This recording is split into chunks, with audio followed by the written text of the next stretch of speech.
Hi! Hello! Welcome to Raghava Kiran vlogs. Last time నేను post చేశాను recipe guess చేయమని. చాలామంది గెస్ చేశారు. చాలామంది గెస్ చేయలేకపోయారు. Here the recipe is veg lollipop. So, ఇక్కడ మనం వెజిటబుల్స్ అన్నీ కలిపి చక్కగా వెజ్ లాలీపాప్ అనేది తయారు చేసేసుకుంటున్నాము. మంచి పార్టీ స్నాక్. ఇంకా ఎవరైతే మనకి తొందరగా అయిపోకుండా కొంచెం నిదానంగా చేసుకుందాము అని అనుకుంటారో వాళ్ళకి ఇది మంచి రెసిపీ అనమాట. సో, మీరిక్కడ చూస్తున్నారు కదా, నేను ఆల్రెడీ కొన్ని ఆలు కుక్కర్లో బాయిల్కి పెట్టేశాను. దానిలో పాటే మొలకలు వచ్చిన గ్రీన్ పీస్, ఎందుకంటే కొంచెం హెల్తీ వర్షన్ చేద్దామని. తర్వాత కొంచెం స్వీట్ కార్న్, ఇవి నేను వేసేసుకున్నాను. తగిన సాల్ట్ కూడా వేసేసుకున్నాను. ఒక్కసారి పూర్తిగా కలిపేసుకొని ఇది 3 విజిల్స్ వచ్చేదాకా కుక్కర్ మూత పెట్టేసుకోవడమే.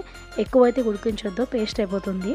సో 3 విజిల్స్ వచ్చేదాకా పెట్టేసుకొని మనము డ్రైన్ చేసి పక్కన పెట్టేసుకోవాలి. తర్వాత ఒక మిక్సింగ్ బౌల్లోకి డ్రైన్ చేసి పక్కన పెట్టుకొని మనం బాయిల్ చేసుకున్న ఆలు, గ్రీన్ పీస్ ఇంకా స్వీట్ కార్న్ కూడా వేసేసుకోవాలి. దానిలోకి సన్నగా తురిమిన క్యారెట్, క్యాప్సికమ్ ఇంకా బీట్రూట్ కూడా వేసేసుకోవాలి. ఎంత సన్నగా అయితే అంత సన్నగా తురుముకోవడానికి ట్రై చేయండి. ఇవి ముక్కలుగా అయితే బాగోదన్నమాట. తర్వాత ఒక పప్పు గుత్తి లేదా మ్యాషర్తో ఇలా చక్కగా మొత్తం అంతా మ్యాష్ చేసుకోవాలి. మరీ పేస్ట్లో అయితే చేయదు. అక్కడక్కడ కొంచెంగా వెజిటబుల్ ముక్కలు తగులుతుంటేనే టేస్ట్ అయితే చాలా బాగుంటుంది. సో ఇది మా ఫ్యామిలీ అందరి కోసం చేస్తున్నాం కాబట్టి క్వాంటిటీ కొంచెం ఎక్కువ చేస్తున్నాను. సో దానికోసం మీరు ఒక హాఫ్ కప్ శనగపిండి ఇందులో వేసేసుకోండి.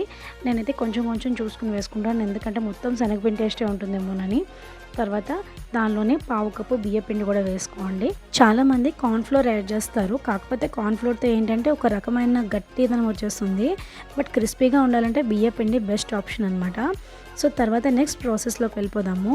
కొత్తిమీర, పచ్చిమిర్చి ఇంకా పుదీనా ఈ 3 యాడ్ చేసేసుకున్నాను. యాడ్ చేసుకుని దాన్ని ఫైన్గా గ్రౌండ్ చేసేసుకుని, అంటే ఫైన్గా పేస్ట్ చేసేసుకున్నాను అనమాట. తర్వాత ఇక్కడ మనం యాడ్ చేసాం కదా శనగపిండి, బియ్యపిండి, ఈ మొత్తం వీటన్నింటికి కూడా పట్టేసేలాగా మిక్స్ చేసేసుకోవాలి. ఎందుకంటే మరీ నొక్కి పేస్ట్ కింద చేయొద్దు, జస్ట్ ఒకసారి మిక్స్ అయ్యేలాగా చేయండి అంతే. ఇప్పుడు చాలా చక్కగా మనం పేస్ట్ చేసి పెట్టేసుకున్నాం కదా, ఆ మిశ్రమాన్ని కూడా దీంట్లోకి యాడ్ చేసేసుకుని చేత్తో క్విక్ మిక్స్ చేసేసుకోవాలి. ఎందుకంటే మనం గరిటెతో ఎంతసేపు కలిపినా కానీ ఆ ఫ్లేవర్స్ అన్నీ పట్టవు. చక్కగా చేత్తో ఇలాగా మిక్స్ చేసేసుకోవాలన్నమాట. కావాలంటే మీరు బ్రెడ్ క్రమ్స్ కూడా ఇందులో యాడ్ చేసుకోవచ్చు. బట్ నాకైతే కన్సిస్టెన్సీ పర్ఫెక్ట్గా అనిపించింది. మీకు కనుక ఇంకా కొంచెం పలుచగా అనిపించింది, లేదంటే ఇంకా కొంచెం గట్టిగా రావాలి అనుకుంటే కనుక మీరు ఇందులో కొద్దిగా బియ్యపిండి కూడా యాడ్ చేసుకోవచ్చు.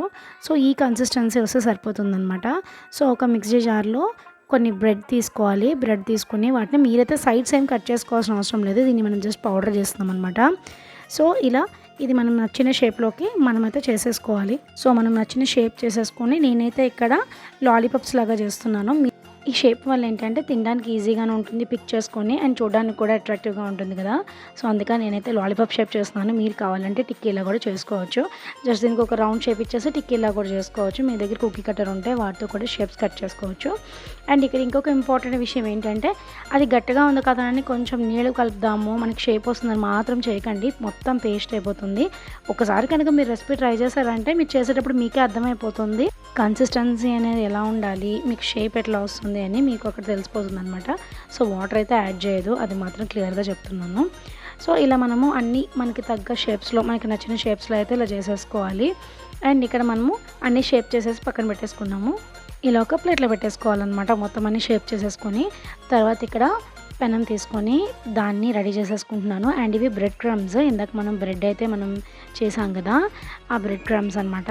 తర్వాత దీనిలో ఇక్కడ మీరు చేయాల్సిన పని ఏంటంటే, మీకు ముందుగా టైం ఉంటే కనుక దీన్ని ఒక 10 నిమిషాలు డీప్ ఫ్రిడ్జ్లో పెట్టేసేయండి. సో దట్ మనకు కొంచెం గట్టిపడతాయి కదా. అలా కొంచెం గట్టిపడిన తర్వాత మీరు డైరెక్ట్గా ఇంకా ఫ్రై పాన్ మీద కొద్దిగా ఆయిల్ వేసేసుకొని, మనం ఆల్రెడీ బ్రెడ్ క్రమ్స్ అనేవి చేసి పక్కన పెట్టేసుకున్నాగా, ఆ బ్రెడ్ క్రమ్స్ డిప్ చేసేసుకొని ఇలా తవా ఫ్రై చేసేసుకోవడమే. దీనికి ఆయిల్ అయితే ఎక్కువ అస్సలు పట్టదు. మీకు కావాలి అనుకుంటే డీప్ ఫ్రై కూడా చేసుకోవచ్చు, నో ప్రాబ్లం. సో ఇక్కడ మీరు చూస్తున్నారు కదా, నేనైతే తవా మీద ఇలా ఒకటి ఫ్రై చేసేసుకుంటున్నాను. అండ్ ఇక్కడ మీరు గమనించాల్సిన విషయం ఏంటంటే, దీని మీద ఎక్కువ ఆయిల్ అయితే అప్లై చేయాల్సిన అవసరం లేదు. కొద్ది ఆయిల్తోనే చాలా తొందరగా అయిపోతుంది ఈ రెసిపీ. కాకపోతే మీకు టైం ఉంటే కనుక ఫ్రీజర్లో ఒక అరగంట సేపు పెట్టుకోగలిగితే ఇంకా చాలా బాగుంటుంది. ఎందుకంటే మనకి ఆ మొత్తం తడిదనం వల్ల బ్రెడ్ క్రమ్స్ కూడా చక్కగా పట్టేసి ఉంటాయి అన్నమాట లాలీపాప్స్ మీద. సో ఇది ఈరోజు రెసిపీ. మీ అందరూ కూడా ఈ రెసిపీని ట్రై చేసి ఎలా వచ్చిందన్న కామెంట్ సెక్షన్లో తెలియజేయండి. మీరు డీప్ ఫ్రైస్ ఎందుకు చూపించారు అని, మోస్ట్లీ పాన్ ఫ్రైస్ ఎందుకు చూపిస్తారు అని మొన్న నాకు పర్సనల్గా ఒక డిఎం చేశారు.